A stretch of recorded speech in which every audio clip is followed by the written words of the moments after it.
Hey guys, welcome to the Organized Millennial. I'm Anna, and today I'm going to be doing my Paycheck 1 budget because your girl's funds are running low and she is super excited for payday. Yes, it's the first paycheck of 2020, and I don't know about y'all, but it feels like it took forever to get here. So I am happy to see it. So I'm going to bring you guys right in. So in case you guys are wondering, I am using Erica LifeLock's kit. So it's a little hard to see with the blue, but it just says income source. So wherever you're getting your income from, date, amount, and rollover. So if you have any money left over. And I will link her down below as usual so you guys can check out her Etsy shop. She just came out with her March releases, and y'all, it is amazing.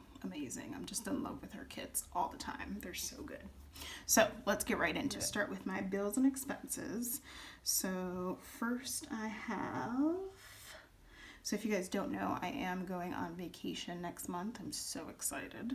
So I'm going to Florida and I need to pay my Universal ticket. We're going to Universal Orlando and to Disney World. So I'm super pumped for vacation.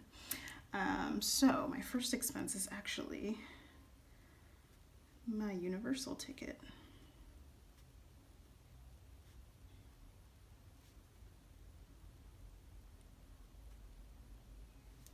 And that is $185.31. And then I have my phone bill.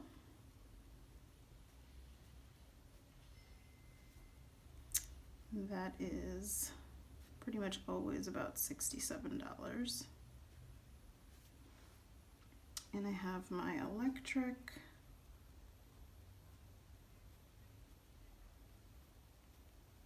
And that is about $57. The phone and electric amount are rounded up. They're like 56 and some change for the electric, and the phone is like 66 and some change, so I just round them up.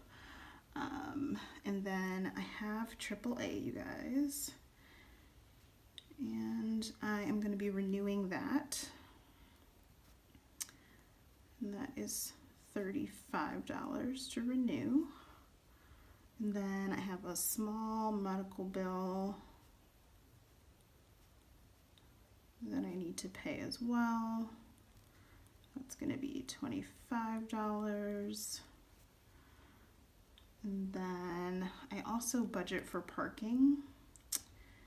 And for those of you who are wondering why I budget for parking, I take public transit to work and I drive to the parking lot essentially and leave my car at the station while I take public transit into work. So that's that fee. And that's $20. Okay, and that is pretty much it for bills and expenses. Most of my expenses are actually on the cash and savings side. So, and for those who are wondering, the savings is really sinking funds. And for those of you who aren't sure what sinking funds are, essentially they are a savings for an expected cost. So an example I always use is I pay my car insurance every 6 months. So in between kind of those 6 months, I budget a little money out every month so that I'm not hit with the premium all at once. And by the time I get to it being due again, I pretty much have that full amount because I've been saving up for it in between those 6 months. So that's an example I use. You can use them for whatever you see fit. And if it's not in your budget to have them, that's fine too. So, okay, so for my cash envelopes, I'm going to start with those first.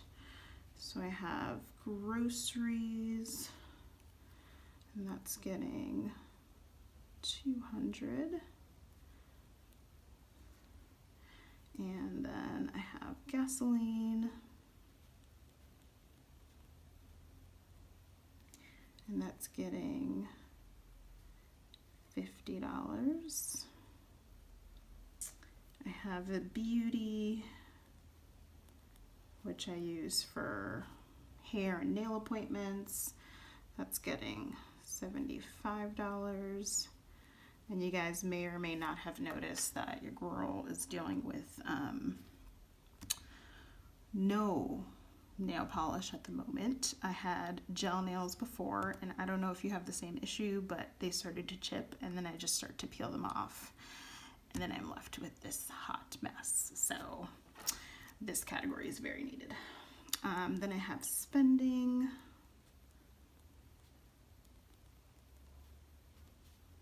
And that one's also going to be $75. And those are my cash envelopes. So this is where I kind of keep my cash for expenses throughout the week, and probably the ones I spend the most often. So now I'm going to get into my sinking funds, and I'm actually going to list them out because I just find it easier to do that. And I also have a separate sinking funds video that I'm going to do. So for travel, so I have a travel sinking fund. So as I mentioned, I am going to be going on vacation next month, so I'm really trying to beef up this fund so that I can cash flow it and obviously not use my credit card for any of it. So there's my travel sinking fund. I mentioned my car insurance. This gets $45 a month, and I pay that every 6 months, as I mentioned. Savings is going to get $100. And I have a gifts sinking fund, which is going to get $70, and a fun sinking fund, which is going to get $30.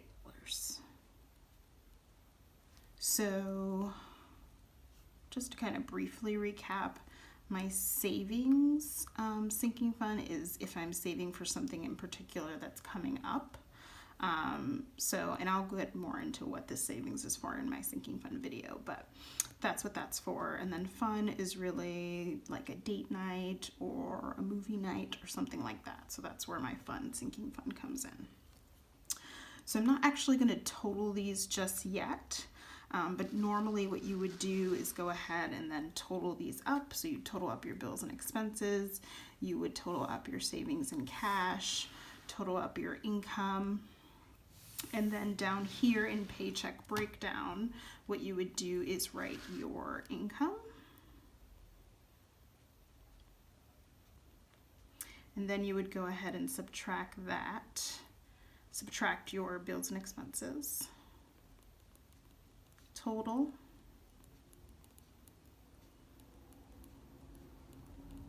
and then your cash savings total.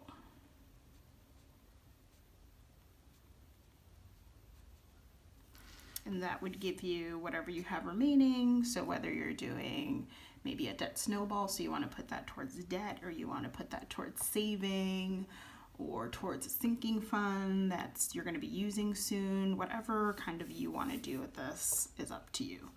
I will probably be putting any leftover towards debt. So, all right, so that has been my paycheck one, you guys. This is what it's looking like. So I am so excited to be paid.